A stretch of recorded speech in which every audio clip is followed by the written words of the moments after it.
আসসালামু আলাইকুম ওয়া রাহমাতুল্লাহি ওয়া বারাকাতুহু। খাদ্যদ্রব্য যাতে নষ্ট না হয় এজন্য আমল রয়েছে। ইসলাম পূর্ণাঙ্গ জীবন ব্যবস্থা।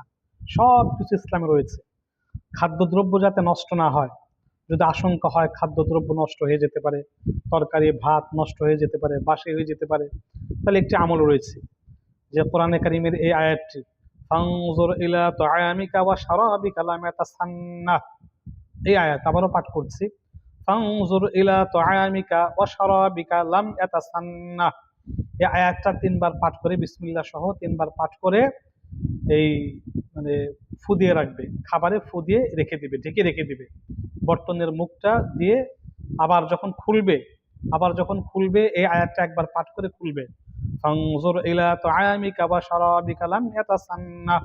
আবার যখন সকালবেলা খুলবে এই আয়াতটা পাঠ করে খুলবে, ইনশাল্লাহ খানা পচবে না, নষ্ট হবে না, খানা মাহফুজ থাকবে, সুন্দর থাকবে, ঘ্রাণও নষ্ট হবে না।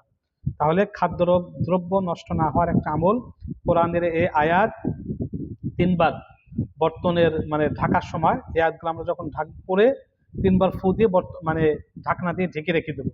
সকালবেলা যখন আমরা খুলবো এই আয়াতটা একবার পাঠ করে আবার খুলবো, ইনশাল্লাহ কখনো খানা নষ্ট হবে না, খানা সংরক্ষিত থাকবে, পচবে না, বাসি হবে না ইনশাআল্লাহ।